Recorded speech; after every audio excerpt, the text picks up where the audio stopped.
দ্বারা যুক্ত হচ্ছে 30 এবং 30 পর্যন্ত। আমরা প্রতি রাত্রে তারাবির পরে ইমাম সাহেব তারাবিতে যতটুকু কোরআন শরীফ তেলাওয়াত করেছেন ওই পরিমাণ কোরআনে কারীম আমরা আমাদের তারাবির পরে এবং বাকি অংশটুকু আমরা পরের দিন জোহরের পরে ইনশাআল্লাহ আপনাদের সামনে পেশ করার চেষ্টা করব। কোরআনে কারীম এর চর্চা এটা একটা সামগ্রিক চর্চা। প্রথমত আপনাকে কোরআন পাঠ করতে হবে সহি তাজউইদের সাথে, ওয়ারাতিল কোরআন তারতিলের সাথে, মাখরাজের সাথে বিশুদ্ধ কোরআন শরীফ আপনাকে তেলাওয়াত করতে হবে, চেষ্টা করতে হবে। এটার জন্য যারা পারি না তারা আমরা চেষ্টা করব। 2 নম্বরে কোরআনে কারীমের তাদাব্বুর, কোরআনে কারীমকে বুঝা। আল্লাহ পাক বলেন আউযু বিল্লাহি মিনাশ শাইতানির রাজিম আফালা ইয়াতাদাব্বারুল কোরআন আম আলা কুলুবিন আকফালুহা। কোরআন কারীমকে যারা তাদাব্বুর করে না, যারা বুঝে না, এরা হচ্ছে এমন ব্যক্তি যাদের অন্তরে আল্লাহ পাক তালা লাগিয়ে দিয়েছেন, তালা লাগিয়ে দিয়েছেন। সুতরাং কোরআন শরীফটা শুধু আপনার কেরা করলে হবে না, রিডিং করলে হবে না, এটাকে তাদাব্বুর করতে হবে, এটাকে বুঝে পড়তে হবে। আমরা অনেকেই কোরআন তাদাব্বুর করি বাংলা মিডিয়ামে কোনো কোরআন তাদাব্বুর হবে না। আমি প্রায় সময় আল কোরআন দারসে বলে থাকি, হিট্টির নাম শুনেছেন আপনারা, একজন ওরিয়েন্টালিস্ট, তিনি তার বিভিন্ন বই পুস্তক, তার মধ্যে একটা বই আমি নিজে পড়েছি, হিস্ট্রি অফ আরবস। তিনি সেখানে লিখেছেন যে কোরআনকে সরাসরি আরবি থেকে বুঝা আর সেটাকে বিভিন্ন ট্রান্সলেশন থেকে বুঝার মধ্যে অনেক পার্থক্য আছে। আমরা যদি কোরআন শরীফকে বিভিন্ন অনুবাদ থেকে বুঝি তাহলে কোরআনের যেটা মূল মর্মার্থ সেটা কোনোদিন আমরা অনুধাবন করতে সক্ষম হব না। এটা একজন অমুসলিম ওরিয়েন্টালিস্ট তার কথা। অথচ আমরা নিজেদেরকে শিক্ষিত মনে করি, আমরা ইংরেজি ভাষায় কথা বলাকে খুব স্বাচ্ছন্দ্য বোধ করি, আর আরবি ভাষায় কথা বলতে আমরা জানি না। কোরআন শরীফকে আরবি থেকে বোঝার আমরা চেষ্টা করি না। কোরআন করিমের যে ভাষা আরবি, এটাতে এত বেশি মহত্ব গাম্ভীর্য আছে, এটা কোনোদিনও বাংলা বা ইংরেজি অনুবাদ দিয়ে সেটা কোনোদিনও তার পরিপূর্ণ মর্মার্থ তুলে ধরা কারোর পক্ষে সম্ভব নয়। তো কোরআন কারীমের সামগ্রিক চর্চার মধ্যে প্রথম শুরু হবে আমার রিডিং, আমার পাঠ, কোরআন শরীফ তেলাওয়াত। একটা হচ্ছে পাঠ, নিজে যে পাঠ করা, এটা হচ্ছে কারা মান কারা আল কোরআন, যে ব্যক্তি কোরআন পাঠ করবে। কারা হচ্ছে রিডিং, আর হচ্ছে তেলাওয়াত। তেলাওয়াতে রিসাইডিং, রিড করা আর রিসাইড করা কিন্তু এক জিনিস না। রিড করা হচ্ছে পড়া, এটা পড়া, আর রিসাইডিং হচ্ছে আবৃত্তি করা, তেলাওয়াত করা। যেমন ইমাম সাহেব যেটা করছেন সেটা শুধু কারা আনা, উনি শুধু কোরআন পাঠ করেন নাই, উনি কোরআন শরীফকে আবৃত্তি করছেন। আবৃত্তি অর্থাৎ রিসাইডিং, ইংরেজি এটাকে সম্ভবত বলা হয় রিসাইডিং বলা হয়, অর্থাৎ আরেকজনকে শোনানো। যেমন কি কবিতা যেমন আবৃত্তি কাকে বলা হয়, কবি যখন আপনি আরেকজনকে শোনাবেন। কোরআনে কারীমের ব্যাপারে বড় গুরুত্বপূর্ণ হচ্ছে কোরআনকে রিসাইডিং করা, অর্থাৎ আপনি আরেকজনকে শোনাবেন। দুঃখজনকভাবে আপনি দেখবেন মাহফিলগুলোর মধ্যে আমরা যখন কোরআন তেলাওয়াত করি মানুষ শুনতে চায় না। আমি আমার অভিজ্ঞতা বলি, আমি প্রচুর কোরআন তেলাওয়াত করি মাহফিলের মধ্যে। আমি আলহামদুলিল্লাহ পড়ে খুতবার পরে আমি অনেকগুলো আয়াত তেলাওয়াত করি। আমার কোন মাহফিলের ভিডিওর মধ্যে আমি এই আয়াতগুলো খুঁজে পাই না আমি, কারণ এরা বিরক্ত। এই যারা ভিডিও করে এরা বিরক্ত, শ্রোতারা বিরক্ত। নাউজুবিল্লাহ, এটা মুনাফিকের আলামত এটা। এরপরে যারা অন্যান্য যারা দর্শক এরা বিরক্ত, এরা কোরআন শুনতে চায় না। কি শুনতে চায়? বক্তার এই চাপাবাজি শুনতে চায়, বক্তার গর্জন শুনতে চায়, তারপরে বক্তার মিথ্যা পৌরাণিক ভুয়া কিংবদন্তির ভুয়া কাহিনী শুনতে চায়, গলার সুর চাই, গলার গর্জন চাই, এগুলো চাই। আল্লাহর বাণীকে নিতে চায় না।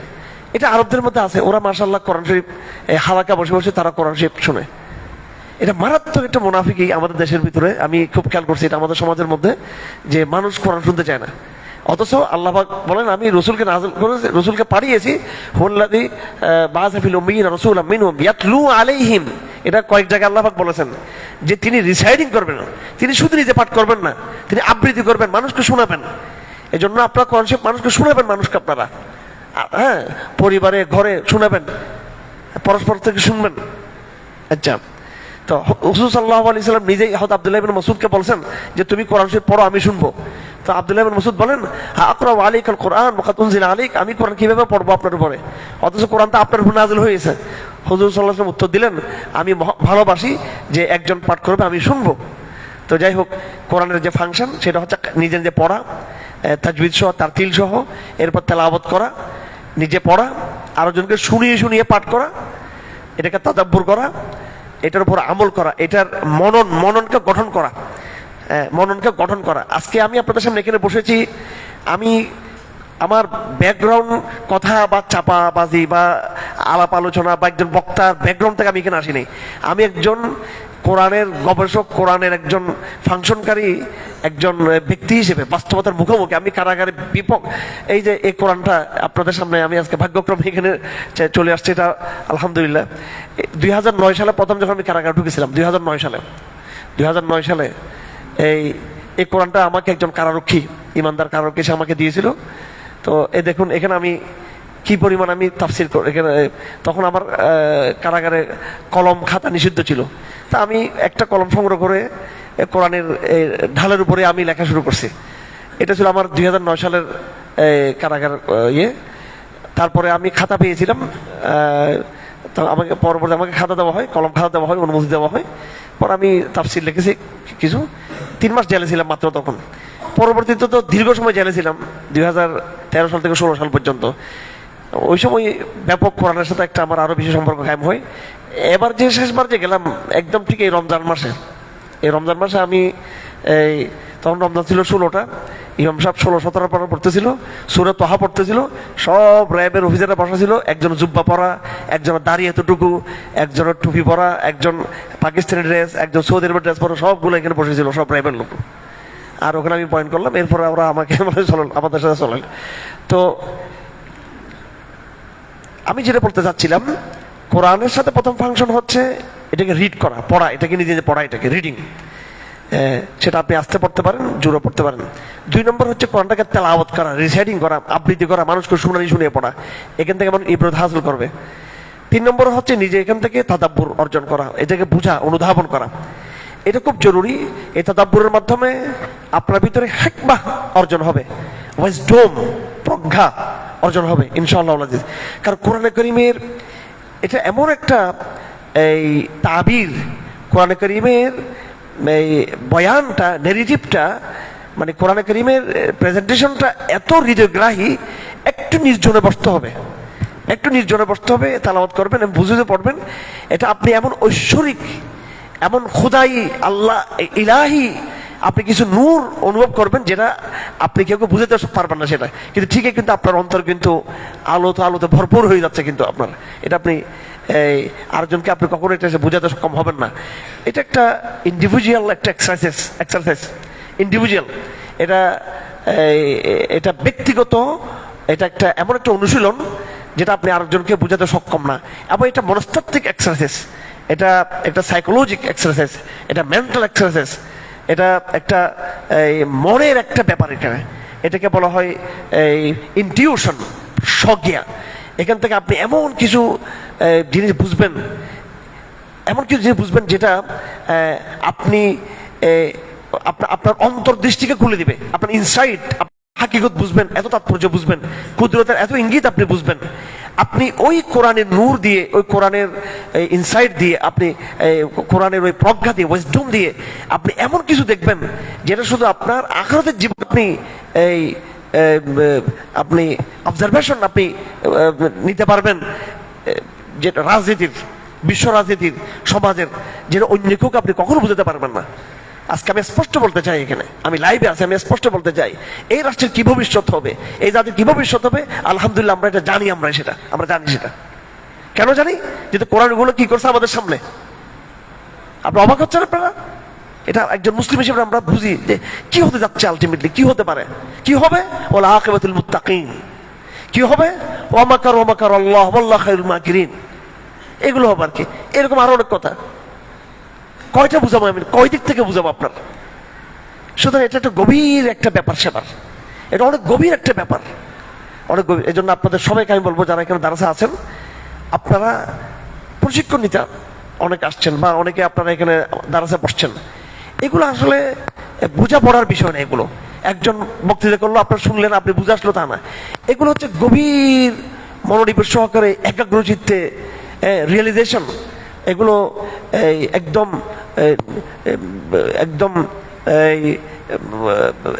একাগ্র চিত্তে, একদম জনবিচ্ছিন্ন পরিবেশে, আলাদা পরিবেশে, নির্জনতার গভীরে নির্জন গভীরে কোলাহল মুক্ত পরিবেশে ভাবনা, মহাভাবনার ভিতরে আপনাকে নিজেকে নিয়ে যেতে হবে, তখন কোরআন ধরতে পারবেন।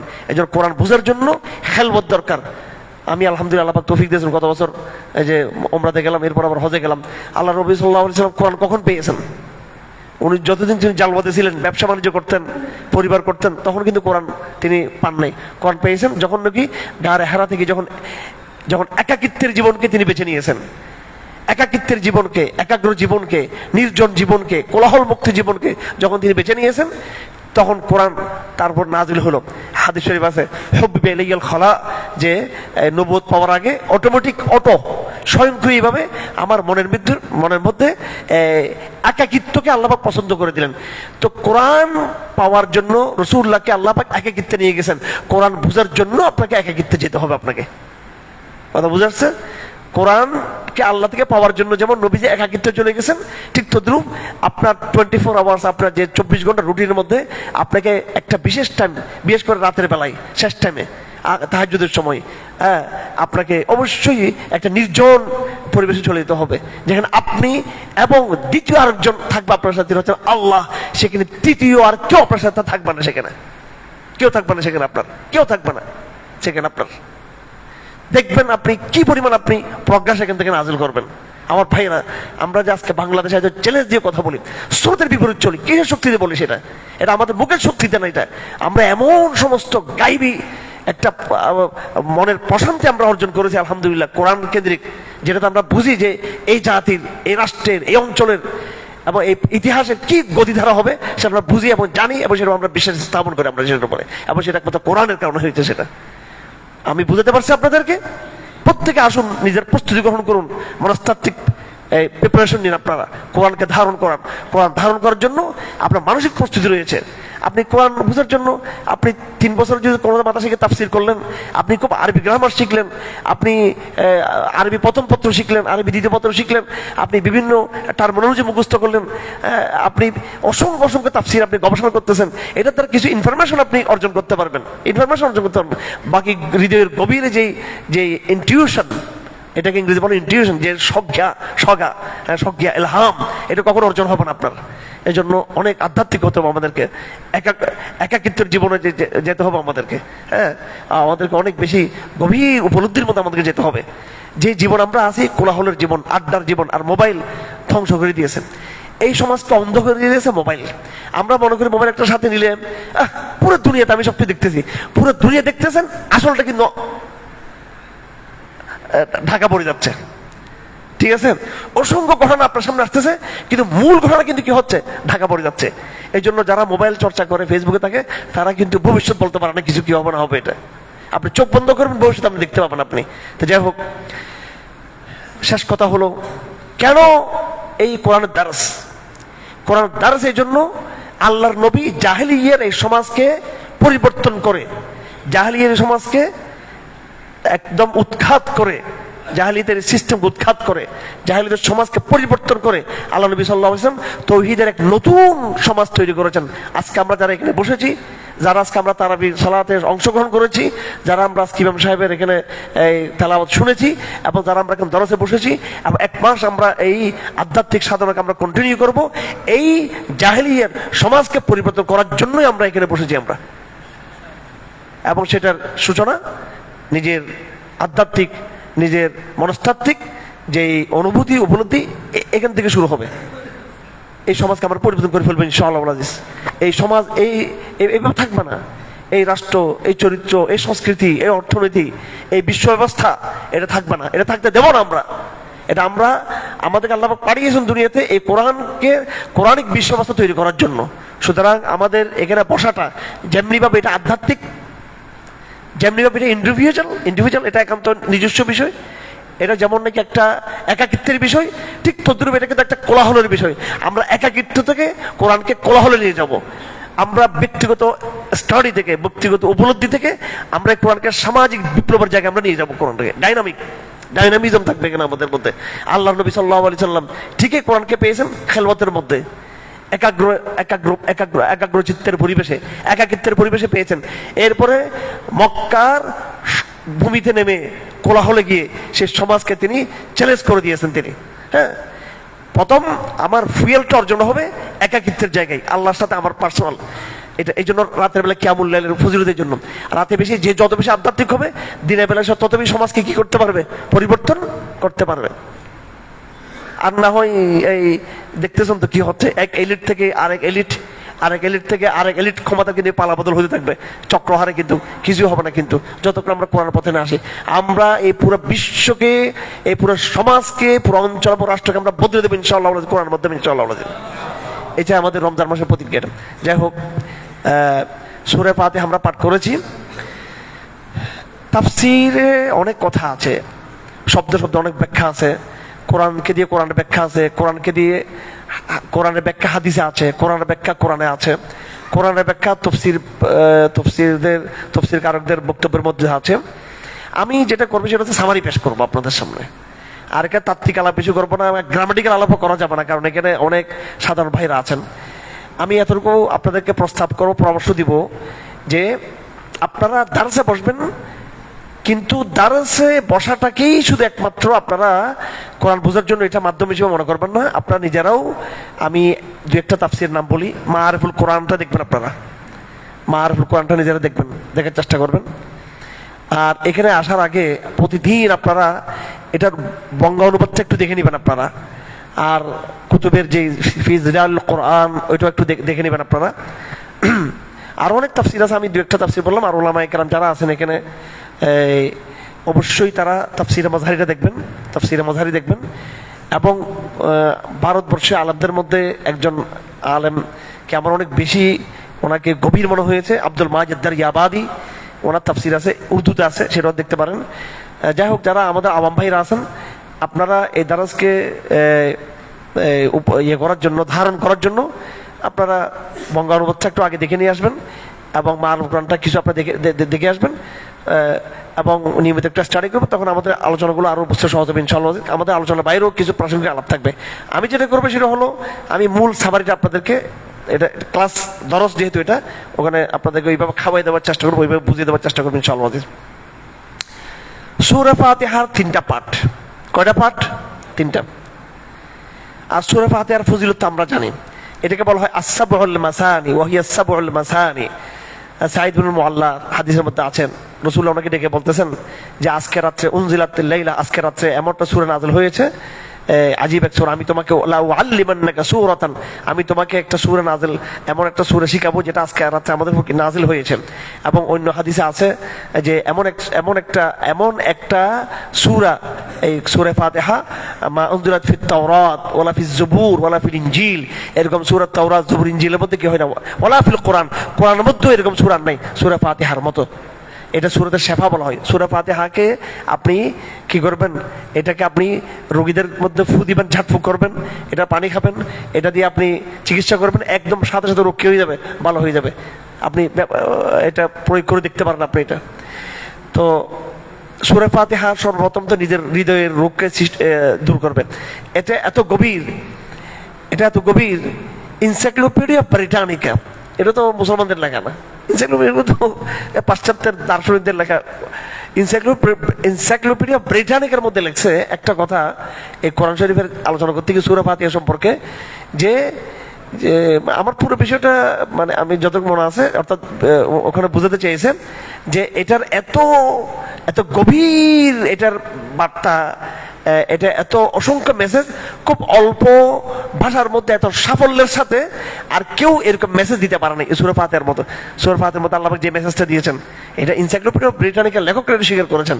এটা সূরা ছোট, কিন্তু পুরো কোরআন এখানের মধ্যে রয়েছে। আমার ভাইরা, সূরা ফাতিহার 3টা অংশ। আউযু বিল্লাহি মিনাশ শাইতানির রাজীম। আলহামদুলিল্লাহি রাব্বিল আলামিন আর রহমানির রহিম মালিকি ইয়াউমিদ্দিন, এটা একটা অংশ। আরেকটা অংশ হলো ইয়াকা না'বুদু ওয়া ইয়াকা নাস্তাঈন, 2 নম্বর অংশ। 3 নম্বর অংশ হচ্ছে ইহদিনাস সিরাতাল মুস্তাকিম সিরাতাল লাযীনা আন'আমতা আলাইহিম গায়রিল মাগদুবি আলাইহিম ওয়ালাদ-দাল্লিন, এটা 3 নম্বর অংশ। প্রথম অংশটুকু হচ্ছে এটা আল্লাহর সাথে সম্পৃক্ত, এটা আল্লাহর সত্তা, আল্লাহর গুণাবলী, আকীদার কিতাব। কিন্তু আমরা আকীদা শিখি কার কাছে? ওই অনলাইনে আমরা আকীদা শিখি, শেখদের কাছে আকীদা শিখি, বই পুস্তকে আমরা আকীদা শিখি। আকীদার মূল কিতাব হচ্ছে কোনটা? কোরআন শরীফ।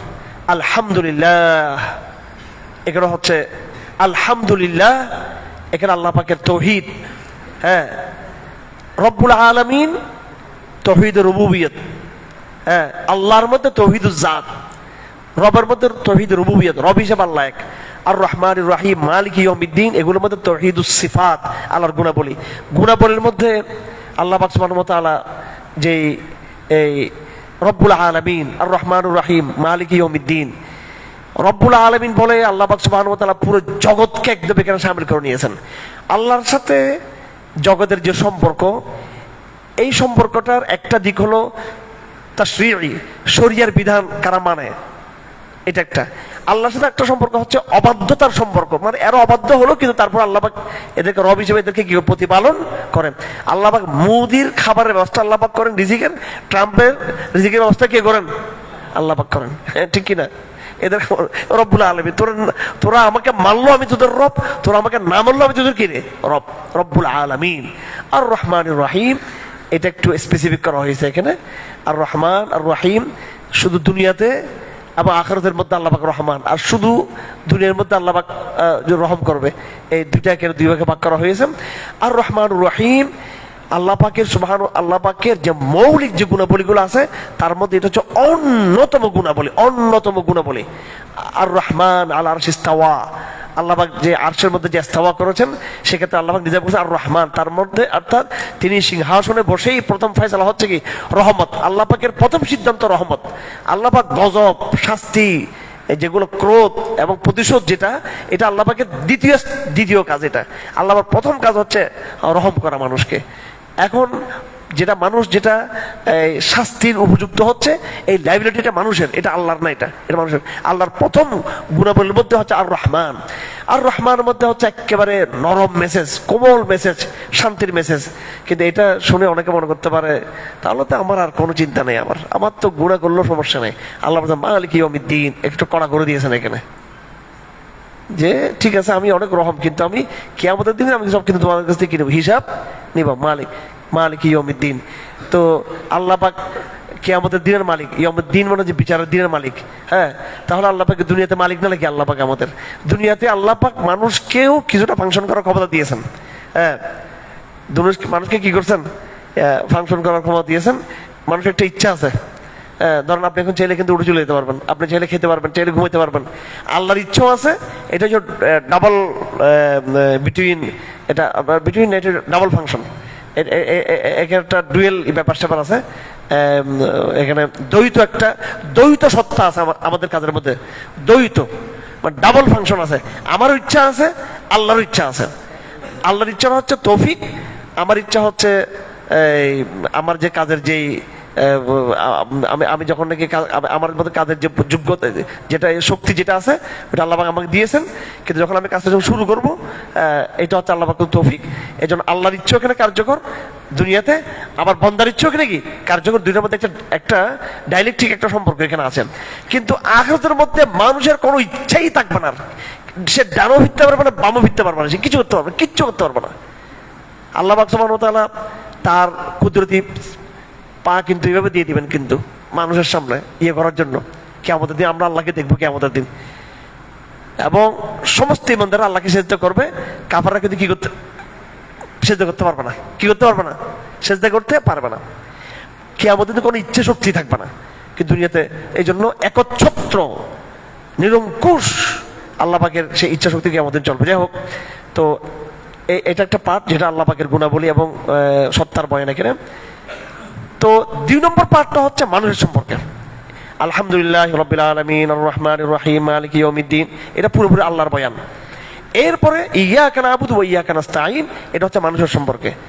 তো যিনি তোমাদের এলাহ, যিনি তোমাদের রব্বুল আলামিন, যিনি তোমাদের রহমান, যিনি তোমাদের রহিম, যিনি তোমাদের মালিক ইয়াউমিদ্দিন, তো এখন কি করতে হবে? তার জন্যই ইবাদত করতে হবে, তার জন্য আমাদেরকে ইবাদত করতে হবে। এখানে আরবি গ্রামার হিসেবে এটা বলতে হবে, যদি আপনাদের অনেকে বোঝা না আসে। আরবি ভাষার মধ্যে যে ভার্ব, যে ফেল, যেটা ক্রিয়াপদ যেটা আছে, আমি করেছি, আমি আপনাকে ভালোবাসি, আমি আপনাকে অপছন্দ করি, আমি আপনাকে আঘাত করব, আমি আপনাকে হাদিয়া দিব, যেটা বলি এটা ক্রিয়ার মধ্যে এখানে কোনো কি নাই, এটা এটা সীমাবদ্ধতা নাই। কিন্তু আমি আপনাকেই ভালোবাসি, আমি আপনাকেই আঘাত করব, আমি আপনাকেই হাদিয়া দিব, যখন এটা বলবো তখন সেটা বিশেষ হয়ে যাবে। তো ক্রিয়াটার সাথে আটটা শব্দ যুক্ত করা হয়েছে সর্বনাম, সেটা হচ্ছে ইয়াকা। এটাকে যখন আগে এটা আসলে তো পরে আসে, এই জমির গুলো পরে আসে না, আবুদুকা আমি তোমার ইবাদত করি। কিন্তু যখন জমিরটাকে উল্টাইয়া আগে নিয়ে আসা হবে, এটা গ্রামার একটা উল্টা দিক, তখন সেটার মধ্যে একটা সীমাবদ্ধতা তৈরি হয় যে আমি তোমারই ইবাদত করি। এখানে আল্লাহ পাক শিরিক ইবাদতের মধ্যে শিরিক মুক্তির মেসেজ দিয়েছেন এখানে, যে এটা এমন ইবাদত যেখানে কি চলবে না, শিরিক চলবে না। ইবাদত সবাই করে, মানব জাতি সবসময় ইবাদত করে। মানব জাতির মধ্যে নাস্তিকের সংখ্যা কম, মানব জাতির মধ্যে সংশয়বাদী কম। মানব জাতির মধ্যে বেশিরভাগ হচ্ছে যারা আল্লাহর পূজা করে, অর্চনা করে, আল্লাহর বন্দেগী করে। সমস্যা এটা না, সমস্যা হলো তারা এই বন্দেগীর মধ্যে আরো অন্য কাউকে তারা কি করে, শরীক করে। হ্যাঁ, আপনি হিন্দুদেরকে দেখবেন, তারা কিন্তু ঈশ্বরকে তারা কি মানে, তারা ঈশ্বরকে মানে, কিন্তু ঈশ্বরের সাথে তারা তাদের বহু ঈশ্বরকে তারা কি করে, তার সুপারিশকারী তারা মনে করে। তো এটা হচ্ছে সমস্যা। এই জন্য আল্লাহ পাক এখানে আল্লাহর এক্সিস্টেন্স, যেটা আল্লাহর যে অস্তিত্ব, এটার তিনি পেশ করেন নাই, বরং আল্লাহ এখানে যেটা আমাদের সামনে পেশ করেছেন আল্লাহ পাক আল্লাহ সুবহানাহু ওয়া তাআলা, সেটা হলো যে আল্লাহর যে ইবাদতটা তোমরা করবে, আল্লাহর অস্তিত্ব তো এখানে আছে। আল্লাহ পাক তার অস্তিত্বের কথা শুধু এখানে বলার নাই, বরং অস্তিত্বের প্রতি যে আমাদের যে কমিটমেন্ট ইবাদত, এটা একমাত্র তার জন্যই এটা সীমাবদ্ধ। এটা বলে শিরককে ইগনোর করা হয়েছে। আমরা দুনিয়াতে ইবাদত করি, 2 নম্বর আমরা সাহায্য চাই। আমাদের পৃথিবীতে যেটা আমাদের মানব সভ্যতার সমাজের যে অবস্থা, এখানে আমরা একে অপরের মুখাপেক্ষী। মানুষ সামাজিক জীব, মানুষ সামাজিক জীব। এবং মানুষ কেন, মানুষের কথা বাদ দেন, আসলে মানুষ সামাজিক জীব বলা হয়, তো পিপিলিকা কি অসামাজিক জীব নাকি? হ্যাঁ, তো পিপিলিকারও তো একটা সমাজ আছে, পাখিরও তো একটা সমাজ আছে। এদের সংসার হয় না, এদের মেলামেশা হয় না, এদের থেকে বংশধর জন্ম হচ্ছে না এখানে। এগুলো সামাজিকতার সবটার মধ্যে আছে এটা। তো এই পরস্পর একটা মাছ আরেকটা মাছ থেকে সাহায্য চায়, হ্যাঁ, একটা জন্তু একটা জন্তু থেকে সাহায্য চায়, একটা প্রাণী একটা প্রাণী থেকে সাহায্য চায়, মানুষ থেকে সাহায্য চায়। তো এই সাহায্য চাওয়াটাও একটা মানব জাতির মধ্যে একটা মৌলিক বেঁচে থাকার যে সংগ্রাম তারা যেটা বলে থাকে। হ্যাঁ, তো এইটার জন্য পরস্পর যে বেঁচে থাকা, সমাজে টিকে থাকা, এটা পরস্পর সহযোগিতার উপর নির্ভর। এই সহযোগিতা কখনো আমাদেরকে বস্তুবাদী শিক্ষা বলা হয়ে থাকে যে পরিবেশের সাথে লড়াই করে দেখতে হবে, এটা একটা ফালতু কথা, কিন্তু এগুলো শিরিকের কথা। আমাদের সিলেবাসের মধ্যে এই কথাগুলো শিরিকের কথা। এগুলো কি পরিবেশের সাথে কিসের লড়াই করে ঠিক রাখতে হবে, কিসের বেঁচে থাকার সংগ্রাম? আল্লাহ আমাকে পাঠিয়েছেন, আমি আল্লাহর সাহায্য নিয়ে আমি চলবো বাস। আল্লাহ আমাকে বলে পরিবেশের সাথে লড়াই করতে হবে, কত বড় বেয়াদবি দেখেন। বাতাসের সাথে লড়াই করবো তুমি বাতাস নিয়ে তো তুমি বেঁচে আসো। মাটির সাথে লড়াই করবা, মাটি নিয়ে তো তুমি বেঁচে আসো। পানির সাথে লড়াই করবা, তো পানি নিয়ে তো তুমি বেঁচে আসো। আগুনের সাথে লড়াই করবা, তো আগুনের ইয়ে নিয়ে তো তাপ নিয়ে তুমি বেঁচে আসো। আর বলে বেঁচে থাকার সংগ্রাম, প্রকৃতির সাথে লড়াই করে বাঁচতে হবে। বলে প্রকৃতির সাথে লড়াই করে বাঁচতে হবে। প্রকৃতি তোমাকে বেঁচে রাখে, তোমাকে বাতাস, আলো, মাটি এগুলো তোমাকে বাঁচিয়ে রাখছে। হ্যাঁ হ্যাঁ, এগুলোকে তুমি কোনটাকে কত ইউটিলাইজ করতে হবে সেটা তোমাকে, একটু যখন রাত হবে ঠান্ডা পড়ো তখন তুমি একটু করে এই ঠান্ডার ইয়ে থেকে বাঁচার চেষ্টা করবা। যখন কি রোদের তাপ হবে তখন সেটা তুমি ইয়ে করবা। এই রোদের তাপ না থাকলে সারা জীবন যদি অন্ধকার থাকলে কি তুমি মানুষকে এখানে জীবন যাপন করতে পারবে নাকি? তো একটা মানে অবৈজ্ঞানিক কথাবার্তা, বিজ্ঞানের নামে অবৈজ্ঞানিক কথাবার্তা এগুলো। তো সাহায্যের আমরা মুখাপেক্ষী। আল্লাহ পাক এই 2টা শব্দ এখানে বলেছেন যে ইবাদত এবং সাহায্য, দুইটাতে ইয়াকা শব্দের মাধ্যমে আল্লাহ পাক এটাকে নিজের মধ্যে সীমাবদ্ধ করে ফেলেছেন। সূরা ফাতিহার একেবারে 3 নম্বর অংশ, যেটা ইহদিনাস সিরাতাল মুস্তাকিম সিরাতাল লাযিনা আনআমতা আলাইহিম গায়রিল মাগদুবি আলাইহিম ওয়ালাদ-দাল্লিন, সবচেয়ে একেবারে সেনসিটিভ অংশ হচ্ছে এটা, সবচেয়ে সেনসিটিভ। আল্লাহর প্রশংসা করার পরে এবং আল্লাহর প্রতি আত্মসমর্পণ, আনুগত্য নাকি দাসত্ব? আল্লাহর কি করা? দাসত্ব করা। ইবাদত কিন্তু আনুষ্ঠানিকতার নাম না, ইবাদত একটা বিশ্বাসের নাম। আল্লাহর দাসত্ব। এই জন্য সেকুলাররা যারা রাষ্ট্র ক্ষমতায় আছে, বারবার ঘুরে ফিরে আসে, হ্যাঁ, এই সেকুলাররা এত নামাজ পড়ে আর রোজা রাখে, হজ করে, যাকাত দেয়, কিন্তু আল্লাহর দাসত্ব তারা করে না। কিন্তু আমাদেরকে আল্লাহর দাসত্ব করতে বলা হয়েছে। তার মানে আমি শুধু নামাজ পড়লে কি আল্লাহর দাসত্ব হয়ে যাবে নাকি? হ্যাঁ, আমি নামাজ পড়লে এটা একটা ফাংশন হবে। আমাকে আবার পুরো কনসেপ্ট, আমার পুরো জীবনধারা পুরোটা আল্লাহর দাসত্বের মধ্যে নিয়ে আসতে হবে। হ্যাঁ, আল্লাহ পাক বর্তমান যে সরকার যারা আসছে এদেরকে পূর্বে দাসত্বে আল্লাহ দাসত্ব যাবার তৌফিক দান করুন। আমেরিকা এবং ভারতের দাসত্বের জায়গা থেকে আল্লাহ পাক তাদেরকে ঈমানের আল্লাহ দাসত্বের জায়গায় আসার তৌফিক দান করুন। আচ্ছা, যাই হোক, শেষের অংশটুকু খুব গুরুত্বপূর্ণ। ইহদিনাস সিরাতাল মুস্তাকিম সিরাতাল লাযীনা আন'আমতা আলাইহিম গায়রিল মাগদুবি আলাইহিম ওয়ালাদ-দাল্লিন।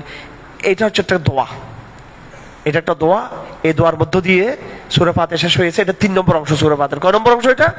3 নম্বর। এই 3 নম্বর অংশের মধ্যে আবার 3টা পার্ট। একটা হচ্ছে দোয়া করা, ইহদিনাস, হে আল্লাহ আমাকে সিরাতাল মুস্তাকিমের পথ প্রদর্শন করুন, সিরাতাল মুস্তাকিম আমাকে দেখিয়ে দেন, এক অংশ। 2 নম্বর অংশ, পথ 2টা আছে। একটা হচ্ছে আন'আমতা আলাইহিমের পথ, আপনি ওইদিকে নিয়ে যাবেন। আরেকটা হচ্ছে পথ মাগদুব আলাইহিম ওয়াদ-দাল্লিন, এদিকে আমাদেরকে নিবেন না। মানব জাতির ইতিহাসে 2টা প্রজন্ম। কয়টা প্রজন্ম? 2টা প্রজন্ম। একটা হচ্ছে মুসলমানদের প্রজন্ম, ইমানদারদের প্রজন্ম, আরটা হচ্ছে এই কাফেরদের প্রজন্ম। আল্লাহ পাক বলছেন যাদেরকে আমি নিয়ামত দিয়েছি আন'আমতা আলাইহিম, তোমরা ওদের ওখানে থাকবা। ওরা কারা? ওদের কাফালাবদ্ধ হবা তোমরা। ওরা কারা? বলেন মিনান নবিয়্যিন ওয়াস সিদ্দীকিন ওয়াস শুহাদা ওয়াস সালিহিন। নবী, সিদ্দিক, শুহাদা, সালেহ, এরা হচ্ছে আমরা পৃথিবীর আদম থেকে শুরু করে পর্যন্ত যারা যত নবী আছে, যত সিদ্দিক আছে, যত শুহাদা আছে, যত সালিহিন আছে, তাদের পথে থাকবো। এটাকে আল্লাহ পাক আরো একটু ঐতিহাসিক বিবরণ দিয়ে বলেছেন। ওরা কোন কোন যুগে? আল্লাহ পাক বলেছেন Quran is explanation of the কোরআন। কোরআন নিজে কোরআনের ব্যাখ্যা। কোরআন নিজে কোরআনের কি ব্যাখ্যা? তা আল্লাহ পাক বলতেছেন কোরআনে কারীমের যে আন'আমতা আলাইহিম, ওটার ব্যাখ্যা সূরা নিসার মধ্যে আছে, ওটার ব্যাখ্যা আছে সূরা মারইয়ামের মধ্যে। আল্লাহ পাক বলেন ওরা কারা আন'আমতা আলাইহিম? উলাইকাল্লাযীনা আন'আমাল্লাহু আলাইহিম মিনান নাবিয়্যিন মিন যুররিয়াতি আদম, আদমের মুসলমান সন্তান যারা, ওয়া মিম্মান হামালনা মা নূহ, নূহের কিস্তির মধ্যে যারা উঠেছিল সেই সমস্ত মুসলমানরা, ওয়া মিন যুররিয়াতি ইব্রাহিম, এবং ইব্রাহিমের সন্তান যারা, ইয়াকুবের সন্তান যারা, ওয়া মিম্মান হাদাইনা ওয়াজতাবাইনা, এরপরে ধারাবাহিক যারা ছিল এই সমস্ত পুরো মুসলিম প্রজন্ম। তো আল্লাহ পাক সুবহানাহু ওয়া তাআলা এই উম্মতে মুসলিমাকে এই দোয়া শিক্ষা দিয়েছেন। বলা হচ্ছে 2টো প্রজন্ম তোমাদের সামনে আছে হেদায়েতের। একটা প্রজন্ম হচ্ছে হেদায়েতের প্রজন্ম, হ্যাঁ, এটা আদমের সন্তানদের মধ্যে, নূহের সন্তানদের মধ্যে, ইসমাঈল এবং ইয়াকুবের সন্তানদের মধ্য থেকে একদম তোমাদের নবী পর্যন্ত একটা প্রজন্ম। আরেকটা প্রজন্ম হলো এরা মুসলমান ছিল এক সময়, পরবর্তীতে এরা কি হয়ে গেছে? এরা পথভ্রষ্ট হয়ে গেছে, ধ্বংস হয়ে গেছে। ওরা কারা? ইহুদি এবং কি খ্রিস্টান। আল মাগদুব আলাইহিম ইহুদিরা, আর দলিল হচ্ছে কারা? খ্রিস্টানরা। এটা হাদিসের মধ্যে আছে। মাগদুব আলাইহিম মানে ইহুদিরা, দলিল মানে কি? খ্রিস্টানরা। হাদিসের মধ্যে আছে, কিন্তু আমি কারাগারে কি করছি? আল মাগদুব আলাইহিম মানে ইহুদি। এটা কোরআন শরীফের আপনি সূরা মায়েদা, সূরা বাকারা, সূরা আল ইমরান, সূরা নিসা বিভিন্ন আয়াত দিয়ে আমি প্রমাণ গবেষণা করে দেখছি ইহুদিদের সাথে আল্লাহ পাক মাগদুব আলাইহিম অভিশপ্ত, লানত, এটা ব্যবহার করেছেন বেশি আল্লাহ পাক ইহুদিদের আলোচনার মধ্যে। আর খ্রিস্টানদের আলোচনার মধ্যে আল্লাহ পাক বেশি ব্যবহার করছেন কি? পথভ্রষ্টতা, ড্রিল হওয়া, দলালত, এটা বেশি ব্যবহার করছেন। ওগুলো সবগুলো আয়াত আমার লেখা আছে, ওগুলো হ্যাঁ আপনাদেরকে পরবর্তী সময় ইনশাআল্লাহ ইয়ে করে দেবো। আজকের মধ্যে এতটুকু থাকুক। এরপর ইনশাআল্লাহ শুরু হচ্ছে সূরা বাকরা। সূরা বাকরা খুব গুরুত্বপূর্ণ।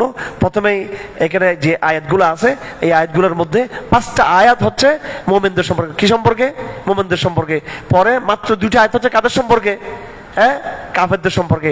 তারপরে 8 নম্বর আয়াত থেকে শুরু করে 20 নম্বর আয়াত পর্যন্ত, 8 থেকে কি 20 নম্বর আয়াত পর্যন্ত এই কয়টা আয়াত এখানে? হ্যাঁ হ্যাঁ 13টা আয়াত কার সম্পর্কে? মুনাফিকদের সম্পর্কে। খাইছেন এবার? কাদের সম্পর্কে? মুনাফিকদের সম্পর্কে। কারণ মুসলমান পরিচয় স্পষ্ট, মুসলমান। কাফের তার পরিচয় স্পষ্ট, কিন্তু মুনাফিক যে এগুলো দোদুল্যমান, মুযাবযাবিনা বাইনা যালিক। এই একেবারে মানে বনী ইসরাইল থেকে শুরু করে এই পর্যন্ত এই মুনাফিকের খেলা চলতেছে মুসলিম সমাজের মধ্যে। এরা মুসলিম সমাজের লোক, কিন্তু কি ইসলামের সাথে তারা নাই। কথা ঠিক না ঠিক? হ্যাঁ, আজকে শরিয়া কায়েম হচ্ছে না কি জন্য?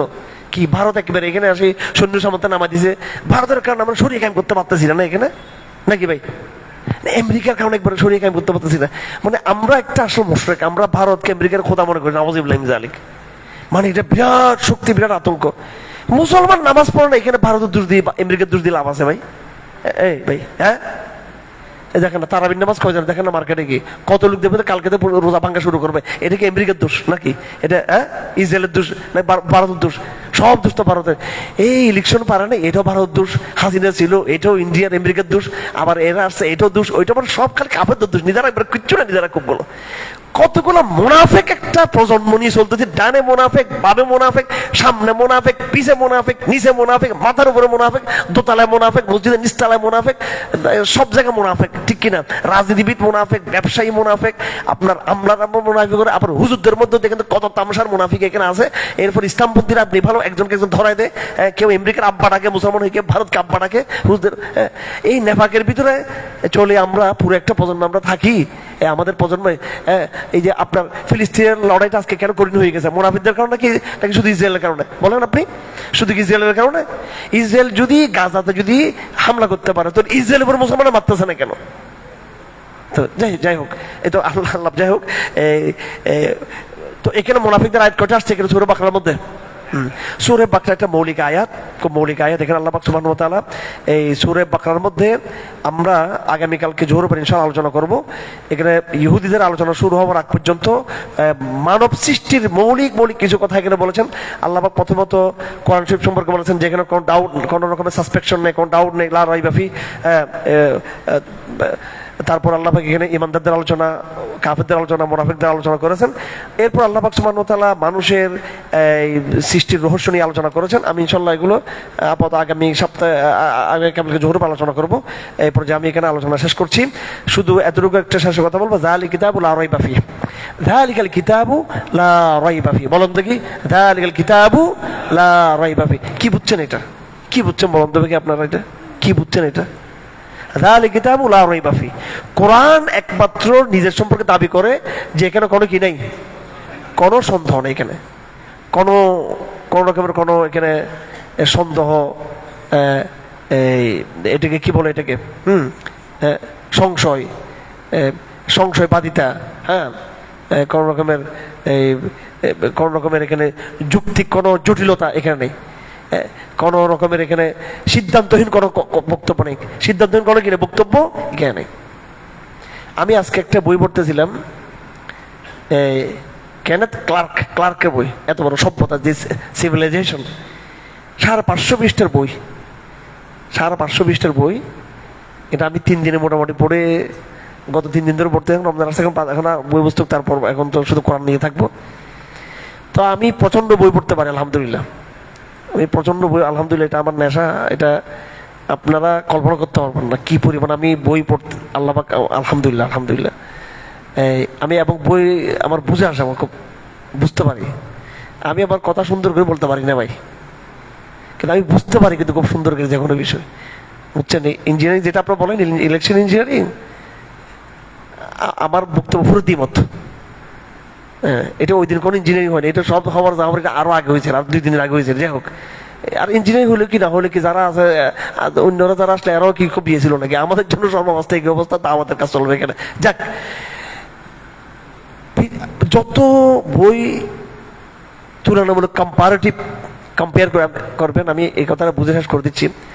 আমি বড় বড় লেখকদের বই, এই যে একবার মৌলিক কিছু প্লেটোর বই ধরেন, এই যে আইজ্যাক নিউটনের বই, রুশোর বই, তারপরে এই যে ডাস ক্যাপিটাল, দ্য প্রিন্স, তারপরে যে আরো বিভিন্ন যে বিবর্তনবাদের বই, আপনি সমস্ত বই, আমি একদিন রাত্রে বিবর্তনবাদের বই নিয়ে পড়ছিলাম এখানে বাসায়, সারা ফরগুমা, আল্লাহ, এটা তো আমার বিছনায় আছে, আমি যদি মরি জায়গা, আল্লাহ তো আমার আবার ফেরেশতারা তো বিবর্ত, কারণ ওইটা আমাদের আল্লাহ গবেষণার জন্য রাখছি এটা, কারণ আমার তো বিছনায় বই পড়ে থাকে, পড়তে এটা আমার আল্লাহ যদি মরে যায় তো আমার ধরেছে আমি করার জন্য কোনো কুল কিনারা নাই ভাই বইগুলোর।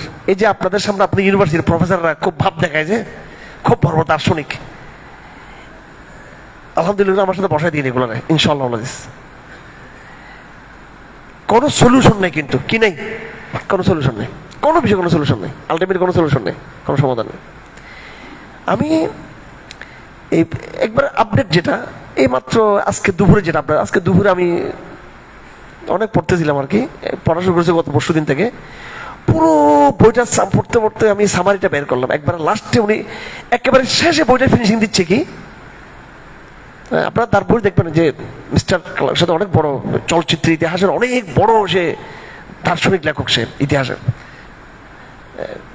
তো লাস্টে ফিনিশিং দিচ্ছে, এত কথা বক বক করার পরে 620 থেকে এসে ফিনিশিংটা দিচ্ছে এই যে মহাবস্তুবাদের মহাসত্যের পরে এই কমিউনিজম আসলো, কমিউনিজমের ব্যর্থতার পরে আর কোনো বিকল্পকে রেখে যায় নাই, এবং আগামীতেও কিছু বিবর্তন হবে, তবে আমরা সেখানে আশাবাদী হওয়ার মধ্যে কিছু নেই আমাদের, এই টাইপের কথাবার্তা আর কি। মানে আগামীতে বিবর্তন কিছু হবে, তবে সেখানেও কোনো কিছু, তো আগামী বিবর্তনটা কি হবে সেটা বললাম, সেটা বলতে পারতেছে না। যাই হোক, এর ফাঁকে আমি আজকে আবার এমনি আরেকটা বই, আমার ছেলে একটা ওরা বইয়ের করতেছিল, আমি এই কার বইটা, লেখকের নামটা ওই যে এটা তাও ইউরোপিয়ান লেখক আর কি, এটা ফাঁকে দেখলাম। তো মানব জাতির ইতিহাস সে বলতেছে এখানে যে সম্ভবত মানব জাতির কাঠামো এই হাড্ডিটা পাওয়া গেছে বলে, স্পেনে পাওয়া গেছে বলে হাড্ডিটা আমাদের, মানে আমরা আগে বানর ছিলাম, শিয়াল কুত্তা টুত্তা মাছ টাছ কি জানিয়েছিলাম। তো এই যে আপনার যে কাঠামো যেটা এখন আমাদের যে বর্তমান যে স্ট্রাকচার বলে, এইটা অবশ্যই এইটার বয়স 30,000 হতে পারে, 20-30,000 বলতেছে, 20-30,000 মতো হতে পারে। এবং তার একটা কথা বলে স্পেনে বলে পাওয়া গেছে, স্পেনে গোড়ার ডিমের কোনো মানুষই ছিল না ওখানে। আল্লাহ পাক কোরআন কারীমে পুরো মানব জাতির সভ্যতার কেন্দ্র ছিল হলো কি কোন অঞ্চলটা, এশিয়া অঞ্চল, এবং বিশেষ করে মধ্যপ্রাচ্য বলে স্পেনে পাইছে বলে এটা বলে কোথায়। আবার বলতেছে হতে পারে কোন মহাসমুদ্রের মহাতলে, আফ্রিকার কোন মহাজঙ্গলে, আবার এই যে বড় সমৃদ্ধ কোন মানব জাতির আরো বড় কোন দেশ বেরোতে পারে। আবার তাহলে কবে মানব জাতি আফ্রিকার জঙ্গল থেকে বের হবে বা মহাসমুদ্রের তল থেকে বের হবে, তখন সেটা দেখা যাবে। অর্থাৎ ইতিহাস ভাই এদের লেখা, ওরা স্বীকার করছে এই কথাগুলো, ওরা লিখছে এরকম করে। আমি অস্থির হয়ে গেছে পড়তে পড়তে এগুলো। আমি যদি কোরআন পড়ি তা না, আমি এগুলো এই রবীন্দ্রনাথ ভর্তে মাথা পরে আমার রবীন্দ্রনাথ নাম শুরু করতে নামাজ বললাম যে আমার বাবার বলছে তো রাগ করি গালি দিলে তো রবীন্দ্রনাথ গালাই করতো আমার বই পড়তে পড়তে। কালমার্কসের ও কি লিখছে ও নিজে জানা না, কালমার্কস। হ্যাঁ, শেষ করে দিচ্ছি আমি, একমাত্র কোরআন হচ্ছে যালিকাল কিতাবু লা রাইবা ফি। বলেন সবাই, যালিকাল কিতাবু লা রাইবা ফি, যালিকাল কিতাবু লা রাইবা ফি। প্রত্যেকটা কথা অ্যাবসলিউট সলিউশন, প্রত্যেকটা কথা, প্রত্যেকটা ডিসিশন আছে। কোনো বই আপনি কোনো ডিসিশন পাবেন না। আপনারা যারা শিক্ষিত নিজেদেরকে মনে করেন, আপনার আসলে লাইব্রেরিতে গিয়ে দেখেন কোনো সলিউশন নেই। এক লেখকের বই এক তামসা, এক লেখকের সাথে অনেক অনেক নেই। আমার ভাইরা আসুন, কোরআনের যৌক্তিকতার উপরে, কোরআনের সত্যতার উপর আমরা আমাদের ঈমানকে দৃঢ় করে মজবুত করি। আমরা কোরআনের বয়ান শুধু এতিমখানায় গিয়ে দিলে হবে না, মসজিদের মেম্বরে বসে দিলে হবে না। এই কোরআনের যৌক্তিক বয়ান আমরা এই আধুনিক বিজ্ঞান ব্যবস্থাকে চ্যালেঞ্জ করবো, আমরা কোরআনের বয়ান নিয়ে ইনশাআল্লাহ আজিজ। যালিকাল কিতাব লা রাইবা ফি। সুবহানাল্লাহি ওয়া বিহামদিহি আশহাদু আল্লা ইলাহা ইল্লা আনতা আস্তাগফিরুকা ওয়া আতুবু ইলাইক। আচ্ছা, প্রশ্ন।